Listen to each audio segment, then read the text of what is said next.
कुछ टाइम पहले मैंने आप लोग के साथ 10 ऐसे साइबर अटैक शेयर करे थे जिसने पूरे वर्ल्ड को हिला के रख दिया था। आज मैं आप लोग को 10 और ऐसे हैकिंग के बारे में बताने वाला हूं जिसने वर्ल्ड को शॉक करके रख दिया था।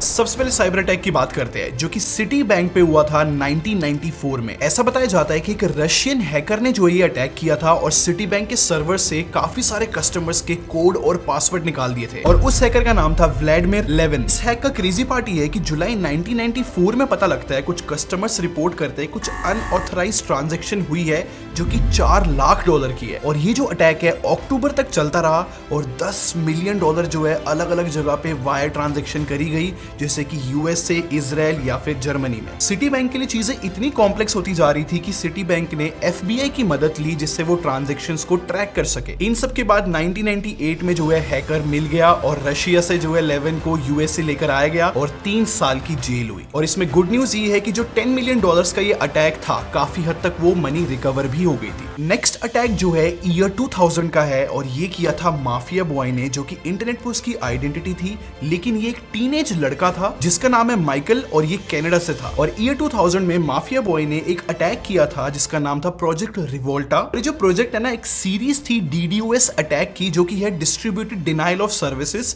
इस अटैक के अंदर होता ये है कि किसी भी कंपनी के सर्वर को हम ओवरलोड कर देते हैं जिससे वो फंक्शन करना बंद कर दे। और माफिया बॉय ने ये अटैक जो है बहुत बड़ी बड़ी कंपनीज पे कर दिया था जैसे कि याहू, फीफा, डेल, अमेज़न। और ये अटैक इतना सीरियस हो गया था कि इनमें से काफी कंपनीज को अपना सर्वर बंद करना पड़ गया था। और ऐसा एस्टिमेट किया जाता है कि माफिया बॉय के इस अटैक की वजह से $1.2 बिलियन का जो है लॉस हुआ था सारी कॉर्पोरेशंस को। और इन सब के बाद भी ट्विस्ट ये है कि माफिया बॉय जो है एक टीनेज लड़का था जिसकी एज ज्यादा नहीं थी, तो उसको जो है सिर्फ 8 महीने की डिटेंशन ही मिली। और हाँ, माफिया बॉय की अगर मैं साइड बताऊं तो उसका ये कहना था उसको आइडिया नहीं था कि उसके इस अटैक की वजह से इतना बड़ा नुकसान हो जाएगा इन बड़ी बड़ी कंपनीज को। नेक्स्ट अटैक का नाम है सेसर वॉर्म। और वॉर्म अटैक पता क्या करता है, आपके सिस्टम को धीरे धीरे स्लो करने लगता है और इस सेसर वॉर्म ने पूरे वर्ल्ड को जो है अटैक किया था। इस वॉर्म का सबसे बड़ा इंपैक्ट पड़ा था डेल्टा एयरलाइन पे जो कि एक अमेरिकन एयरलाइन है। इसमें इंटरेस्टिंग बात ये है कि ये जो वॉर्म है एक 18 साल के लड़के ने बनाया था, इसका नाम है स्वेन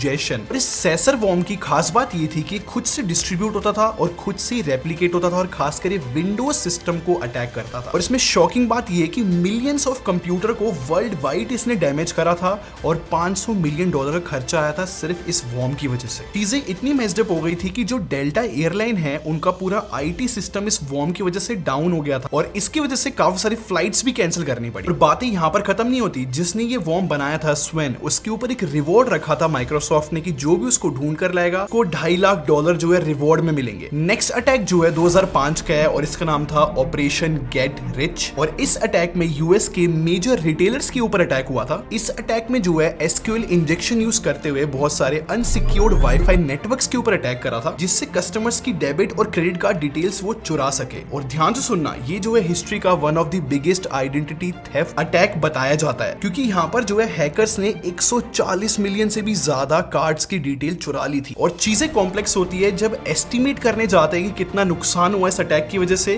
क्योंकि सिर्फ 2 मेजर अगर मैं रिटेलर्स की बात करूं तो वहां पर $250 मिलियन का नुकसान था। ऐसे बहुत सारे रिटेलर्स इन्वॉल्व थे, उनका तो एस्टिमेट अभी तक किया भी नहीं है। फिर बाद में पता लगता है कि ये जो अटैक है एल्बर्टो गोंजालेस ने किया था अपनी गैंग के साथ मिलकर और लास्ट में जो है गोंजालेस पकड़ा गया और उसको 20 साल की जेल भी हुई। नेक्स्ट अटैक की बात करें तो इसका नाम है ऑपरेशन शेडी रैट। ये जो अटैक है 2006 में हुआ था और यहाँ पर सबसे मिस्टीरियस बात ये है कि किसी को आज तक नहीं पता कि अटैक किया किसने था। इस अटैक के बारे में 2011 में पता लगा जब मैकेफी के एक सिक्योरिटी रिसर्चर ने इसको रिपोर्ट किया। और इसमें माइंड ब्लोइंग बात ये है कि रिसर्च के बाद पता लगा कि ये जो अटैक है 2006 से चल रहा है जो कि बहुत बड़ी बड़ी कंपनीज पे हुआ है, इंक्लूडिंग काफी सारी गवर्नमेंट्स जैसे कि US government, Canadian government, UN और डिफेंस कॉन्ट्रैक्टर, ये सारे इन्वॉल्व थे इस अटैक में। स्केरी बात ये है कि इस अटैक में हैकर्स पैसों के पीछे नहीं थे, वो इंटेलेक्चुअल प्रॉपर्टी चुराना चाहते थे इन सारी एंटिटीज से। अगर एग्जांपल बताऊं तो यूके की नेशनल हेल्थ सर्विस से भी काफी सारे मेडिकल रिकॉर्ड्स चुरा लिए गए थे, काफी सारे पेशेंट्स के बारे में जो भी डिटेल थी वो तक चोरी करी गई। ये जो अटैक है बहुत स्केरी है, क्योंकि ऐसा बताया जाता है कि ये आज तक चल रहा है और कोई भी इसके पीछे हैकर नहीं ढूंढ पा रहा है। कुछ एलिगेशंस लगाई जाती है चाइना के ऊपर, बट अभी तक कुछ कंफर्म नहीं है कि ये कर कौन रहा है। अगर मैं नेक्स्ट अटैक की बात करूं तो ये बहुत ही फिल्मी स्टोरी है और इसमें जो हैकर है उसका नाम है आइसमैन। और आइसमैन जो है एक साइबर डबल एजेंट है और इसका रियल नाम है मैक्स। मैक्स जो है दिन में एक आईटी सिक्योरिटी कंसल्टेंट का काम करता था और रात को वो एक अनएथिकल हैकर था जिसकी आइडेंटिटी इंटरनेट पे आइसमैन के नाम से थी। फिर 2007 में आइसमैन को पकड़ा गया क्योंकि उसने 2 मिलियन से भी ज्यादा क्रेडिट कार्ड्स की चोरी करी थी और उससे $86 मिलियन की परचेज करी थी अलग अलग जगह से। और आइसमैन अपने काम में इतना अच्छा था कि FBI भी उससे मदद लेता था। फिर लास्ट में आइसमैन को 13 साल की जेल हुई और साथ में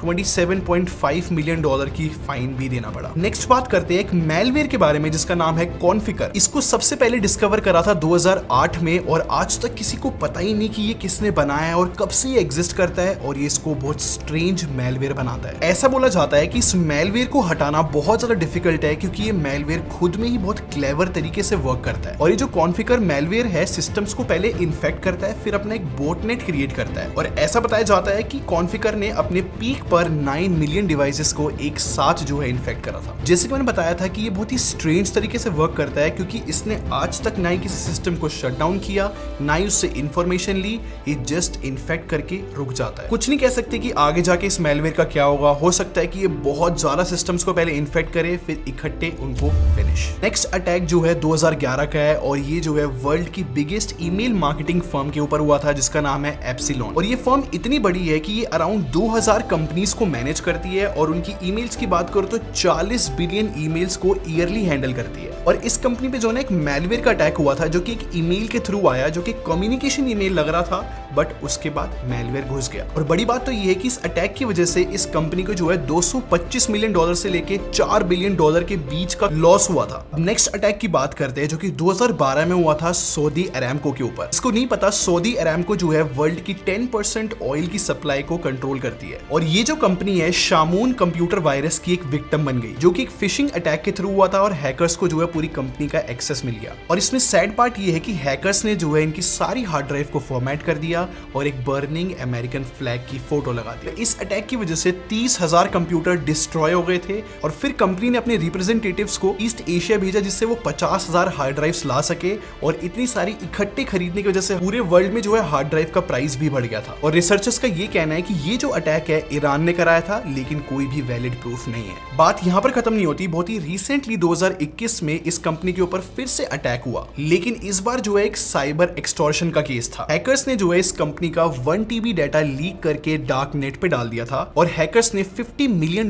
की रैंसम मांगी जिससे वो डार्क नेट पे उसको डिलीट करे। अब लास्ट बात करते हैं सबसे क्रेजी अटैक के बारे में जो कि 2016 में हुआ था और इसका नाम है बांग्लादेश बैंक हाइस्ट। और इस अटैक के पीछे जो है नॉर्थ कोरियन हैकर्स को इल्जाम लगाया जाता है जिनका नाम है लजारस ग्रुप। इस ग्रुप का प्लान था कि ये बांग्लादेश के बैंक से $1 बिलियन चुरा ले, लेकिन लास्ट में जो है सिर्फ $81 मिलियन ही चुरा पाए। और इस अटैक को छोटा मोटा मत समझना क्योंकि इसके पीछे जो है हैकर ग्रुप ने 1 साल तक वर्किंग की थी और ऐसा प्लान बनाया था कि जिस टाइम पे अटैक हो कोई भी कंपनीज कुछ ना कर पाए क्योंकि उस बीच में बैंक हॉलीडेज या फिर नेशनल हॉलीडेज या फिर वीकेंड पड़ रहा था, जिससे चोरी होती जाए और कोई कुछ ना कर पाए। ध्यान से सुनना, ये जो चोरी थी ना 4 फरवरी से लेके 8 फरवरी 2016 तक चली थी। और बीबीसी की रिपोर्ट के हिसाब से जो चोरी थी शुरू हुई थी एक प्रिंटर से जो कि 10th फ्लोर पे लोकेटेड था बांग्लादेश के बैंक के, क्योंकि ये जो प्रिंटर था यूज करा जाता था ट्रांजैक्शन का रिकॉर्ड रखने के लिए मिलियंस ऑफ डॉलर की। 5 फरवरी को एक बैंक स्टाफ को पता लगा कि प्रिंटर जो है ठीक से वर्क नहीं कर रहा,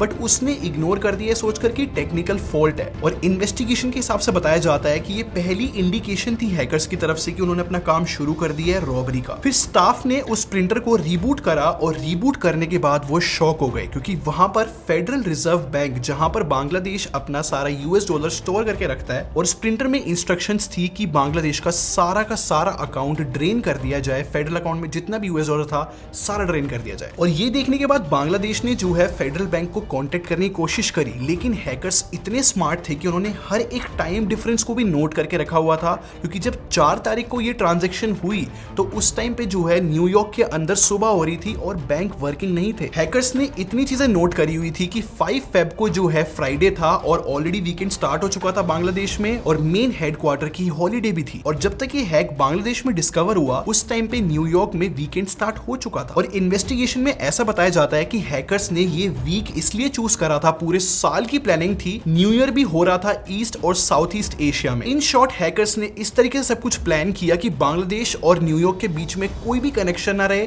और पैसा ऐसे ही ट्रांसफर होता रहे। फिर ये जो पैसा है फिलीपीन ट्रांसफर करा गया और फिर बाद में पता लगता है कि फिलीपीन में भी हॉलीडे है लूनर न्यू ईयर की वजह से। फिर बाद में पता चला कि ये अटैक शुरू कहां से हुआ था, क्योंकि 1 साल पहले जो है बांग्लादेश बैंक को एक ईमेल आई थी जिसके अंदर जॉब एप्लीकेशन थी रसेल इल्हाम की, और उस ईमेल के थ्रू सीवी डाउनलोड करा जिसके थ्रू जो है सारा अटैक शुरू हुआ और हैकर्स को एक्सेस मिला बैंक का। और एफबीआई का ये कहना है कि रसेल कोई रियल आइडेंटिटी नहीं है, ये जस्ट हैकर ग्रुप ने एक फेक आईडी क्रिएट की थी। लेकिन इस पूरे अटैक में गुड न्यूज ये है कि हैकर्स का पूरा प्लान चौपट हो गया क्योंकि कुछ स्पेलिंग मिस्टेक्स हो गई थी। जैसे कि एक श्रीलंकन चैरिटी थी जिसका नाम था शालिका फाउंडेशन, हैकर्स जो है उनको पैसा ट्रांसफर कर ही रहे थे बट उन्होंने फाउंडेशन की स्पेलिंग गलत लिख दी और ऐसी स्पेलिंग मिस्टेक्स की वजह से बहुत सारी पेमेंट्स रुक गई और हैकर्स जो है सिर्फ $81 मिलियन ले जा सके, $1 बिलियन नहीं ले जा सके। तो यहाँ पर सारे केसेस खत्म हो जाते हैं और मैंने आपको ऐसी 10 स्टोरीज और बताई थी जो आप यहाँ से देख सकते हो।